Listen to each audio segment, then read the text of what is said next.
자, 옆에 분하고 인사합니다. 형통할지어다. 돌파할지어다. 할렐루야. 예, 오늘도 좀 썰렁하고 춥습니다, 여기가. 그러나 금요일 날 냉온풍기가 이제 설치가 될 겁니다. 조금만 참아주시기 바랍니다. 오늘 우리가 읽은 말씀은 너무나 잘 알고 있는 말씀이죠. 엘리야 시대 때 이야기입니다. 아합이 북이스라엘의 왕이었고 그 부인이 우리가 너무나 잘 알고 있는 유명한 이세벨이라는 여왕입니다. 시돈 왕 엘바알의 딸이었습니다. 완전한 바알 숭배자였습니다. 그래서 그가 북쪽 이스라엘에 올 때에 바알과 아세라 선지자들도 다 데리고 와가지고 이 북이스라엘이 우상 숭배하도록, 바알 숭배하도록 그렇게 부추겼습니다. 하나님께서 이 우상 숭배하는, 바알 숭배하는 북이스라엘을 징계하시기 위해서 엘리야를 통해서 3년 6개월 동안 비가 오지 않도록 그렇게 징계를 하십니다. 이스라엘은 이 천수답 땅이라고 말씀을 드렸습니다. 물을 가둘 수 없는 땅입니다. 비가 오면 다 스며들어가지고 저수지를 만들 수 없다고 합니다. 그래서 하늘에서 비를 주셔야지 농사가 되는 땅입니다. 그런데 비가 안 오니까 어떻게 되겠습니까? 모든 농사가 폭망했습니다. 나라의 경제가 힘들어지고 사람들의 힘들어졌습니다. 이 바알은 풍요의 신으로 여겨졌고 바알이 비를 준다고 생각했는데 하나님께서 하늘문을 딱 닫아버리셨으니까 어떻게 되겠습니까? 누가 참신이다? 하나님만이 참신이다 하는 것을 그렇게 드러내셨습니다. 자, 3년 6개월이 찾아 하나님께서 이번에는 갈멜산으로 가서 바알과 아세라 선지자들을 다 불러 모아서 누가 참 하나님이신지 누가 참 신이신지 하는 것을 다시 비가 오게 함으로 드러내라 그렇게 말씀을 하셨습니다. 바알과 아세라 선지자는 자기 몸을 자해할 정도로 바알이여 바알이여 하고 부르짖었지만 그 제단에 하나님께서 불로 응답하시지 않았죠. 왜냐하면 바알은 우상 숭배였기 때문에 그렇습니다. 이제 엘리야가 나서서 제단에 물을 붓고 또 붓고 또 붓습니다. 그리고는 하나님께 기도하자 불이 하늘에서 내려서 그 제단의 제물을 사릅니다. 하나님만이 참 신이시다 하는 것을 또 증거하셨습니다. 그리고 엘리야가 이번에는 비를 내리기 위해서 기도합니다. 오늘 우리가 읽은 말씀이 바로 그 내용이죠. 엘리야가 간절히 기도하자 3년 6개월 동안 닫혔던 하늘문이 열리고 기다렸고 고대하던 비가, 은혜의 비가, 단비가 내렸습니다. 저는 이 말씀을 통해서 응답받는 기도의 태도에 대해서 살펴보려고 합니다. 먼저 엘리야는 우리와 성정이 같은 사람이라 하는 것을 명심하시기 바랍니다. 야고보서에 보면 엘리야는 우리와 성정이 같은 사람이다 그렇게 말씀을 하시죠. 엘리야가 특별한 사람이 아닙니다. 다른 사람이 아닙니다. 우리가 똑같은 사람입니다. 두려울 때 두려워할 줄 알고 염려와 걱정이 올 때 염려와 걱정에 쌓이기도 하고 또 우울한 마음, 낙심한 마음이 찾아오면 우울증에 빠지기도 하고 낙심에 차기도 하는 똑같은 우리와 같은 사람입니다. 연약할 대로 연약한 사람인 것이죠. 근데 이 엘리야를 통해서 3년 6개월 닫혔던 하늘문이 열리고 비가 내려왔다는 것입니다. 무엇 때문에 그렇습니까? 엘리야의 위대함 때문이 아니라 엘리야의 기도 때문에 그렇게 됐다 하는 것을 우리에게 알려줍니다.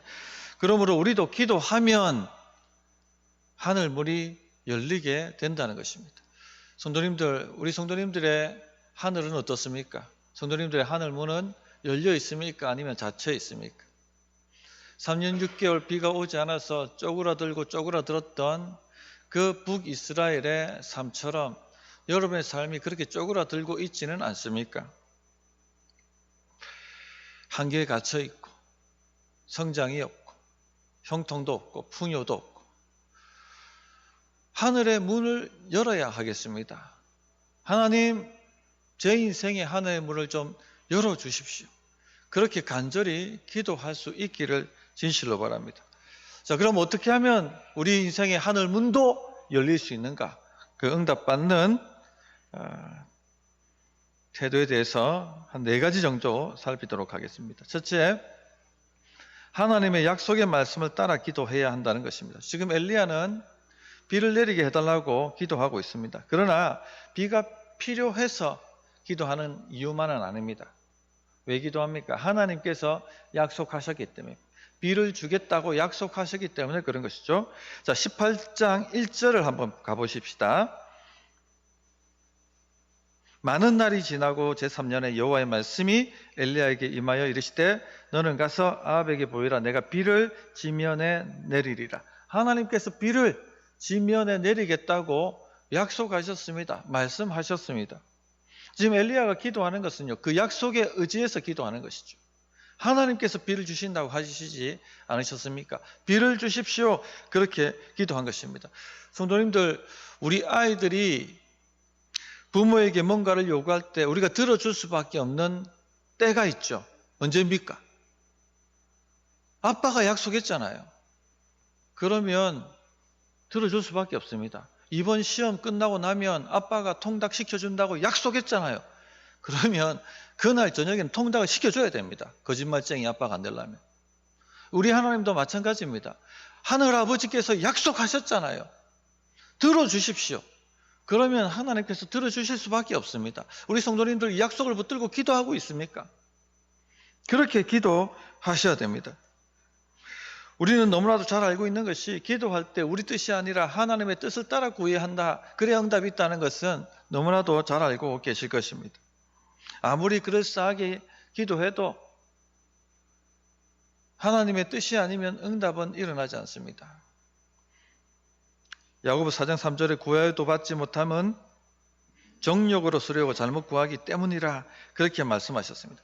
기도 응답이 안 되는 많은 이유 중에 중요한 이유가 하나님의 뜻이 아니라 우리 뜻대로, 우리 정욕대로 구하기 때문에 응답이 안 된다. 그렇게 말씀하셨습니다. 그러므로 성도님들, 하나님의 뜻을 따라 구하도록 애를 쓰셔야 됩니다. 하나님의 뜻이 무엇인지 묻고 그 뜻에 따라 구해야 됩니다. 특별히 하나님의 약속의 말씀을 붙들고 기도하십시오. 그 하나님 뜻이지 않습니까? 하나님의 약속을 붙들면 응답이 일어나게 되어 있습니다. 5만 번 기도 응답을 받은 사람이 누구죠? 조지 뮬러입니다. 이 조지 뮬러는 원래 그렇게 신앙이 좋은 사람이 아니었습니다. 청소년 시절 불량 청소년이었습니다.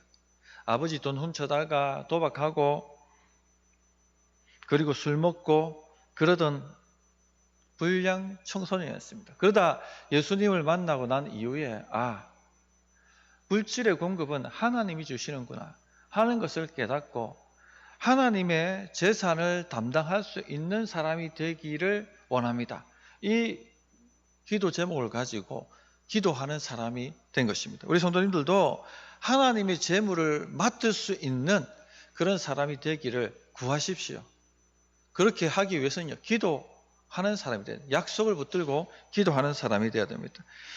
조지 뮬러는 우리가 기도의 사람으로 알고 있지만 그는 성경의 사람이기도 했다고 얘기하죠. 성경을 평생 200번 이상을 완독한 사람입니다. 성경으로부터 늘 하나님의 약속을 찾아내기에 능수능란한 사람이었죠. 시험이 온다든지 어려운 일이 생긴다든지 문제 앞에 서면은 하나님의 약속이 어디에 있는가 그 성경을 찾아서 그 성경 구절을 손가락으로 짚어가며 하나님께서 말씀하셨습니다. 하나님께서 약속하셨습니다. 그렇게 기도했다라고 말씀하지 않습니까?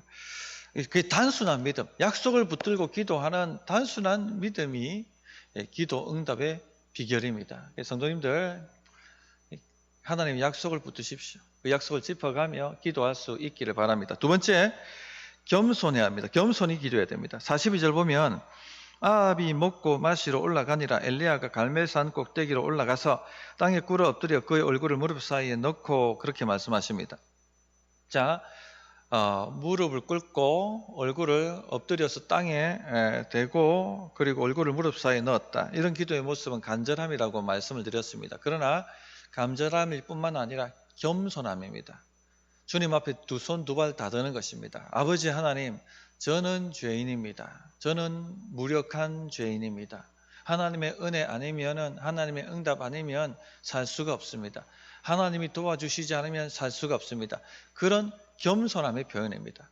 우리 선배들이 하나님 앞에 나올 때 두 손 두 발 다 들고 나와야 된다. 그런 가르침을 많이 베풀었지 않습니까? 하나님 아니면 안 됩니다 하는 그런 마음입니다. 겸손한 마음이죠. 간혹 어떤 분들 보면 자신만만한 걸 봅니다. 목사님 저한테 맡겨주시면 제가 해낼 수 있습니다. 할 수 있습니다. 저는 그런 분 솔직히 말씀드리면 잘 신뢰 안 합니다. 왜냐하면 지금 짧은 목회 경력이지만 그렇게 자신만만하시던 분들 안 된다는 것 수도 없이 봤기 때문에. 하나님 능력 아니면 안 됩니다. 목사님 기도해 주십시오.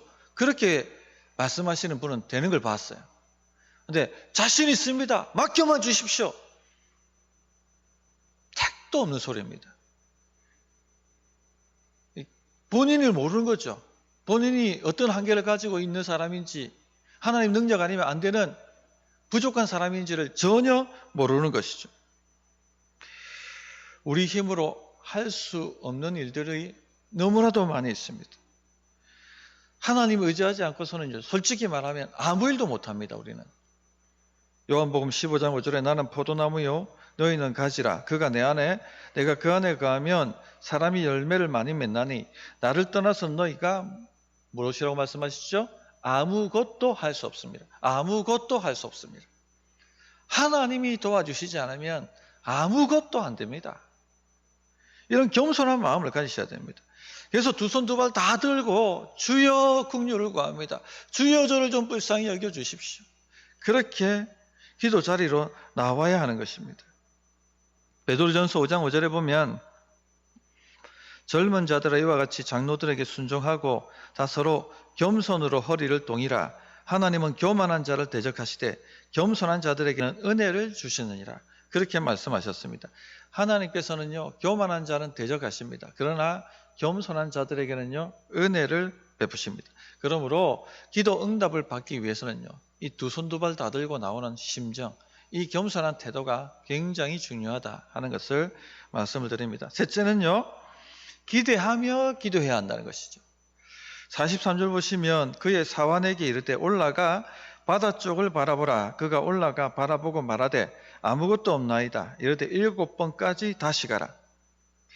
만일 어떤 사람이 기도하고 까먹고 버린다면 그 사람은 진짜 믿음으로 기도한 사람은 아닙니다.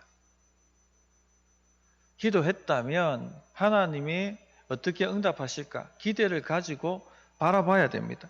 목장에서 기도 제목을 나누지 않습니까? 진짜 믿음으로 기도했으면 다음 주일 와서 어떻게 됐냐고 물어야 됩니다. 만약 안 묻는다면은 그냥 넋두리 한 거예요. 그냥 감정 해소한 겁니다. 그러니까 기도 응답이 없는 겁니다. 기대를 하십시오. 하나님은 살아계십니다. 하나님 우리 기도를 들으시는 분이십니다. 그리고 역사하시는 분이십니다. 그러면 기도했다면 지금 어떤 일이 일어나고 있는지 기대하며 살펴야 하는 것입니다. 엘리야는요 기도했습니다. 그리고 어떻게 합니까? 올라가서 구름이 일어나고 있는지 보고 오라고 사원에게 얘기합니다. 기대합니다. 기도하고 그냥 잊어버리는 것이 아니라 어떤 일이 지금 일어나고 있는지 하나님이 어떻게 응답하고 있는지 살폈다는 것입니다. 우리도 그런 기대를 가지고 바라봐야 됩니다. 사원이 와서 아무 일도 없다고 얘기합니다. 그러나 다시 가라고 얘기합니다. 또 간절히 기도하고 다시 가보라고 얘기합니다. 7번까지 다시 가라고 얘기합니다. 이거는요 7번 완전수지 않습니까? 응답이 올 때까지 가라는 것입니다. 복음서를 보면 우리 주님께서 고향 나사렛에서 어떤 기적도 행하시지 않으셨습니다. 왜 행하시지 않으셨습니까? 그들이 믿지 아니하기 때문에 그렇게 말씀하셨죠. 믿지 않았다는 말은 무엇입니까? 예수님께 어떤 것도 기대하지 않았다는 것입니다. 우리가 하나님께 어떤 것도 기대하지 않으면 하나님께서도 우리에게 어떤 것도 행하시지 않습니다. 그러므로 기대할 때 입술을 크게 여시고 기대하십시오. 하나님이 어떤 일을 행하실지 기대하십시오. 그런 믿음으로 기도하는 한 주간이 되시기를 바랍니다. 네 번째입니다. 또 우리는 기도 한 발을 들으신다 하는 것을 믿어야 합니다. 하나님께서는 기도를 들으시고 또 들으신 기도는 반드시 응답을 해주시는 분이십니다. 그래서 우리가 하나님의 뜻대로 기도하고 하나님의 약속을 붙들고 기도하고 또 기대를 가지고 기도하고 있다면 하나님께서 들으신다 하는 것을 믿으십시오.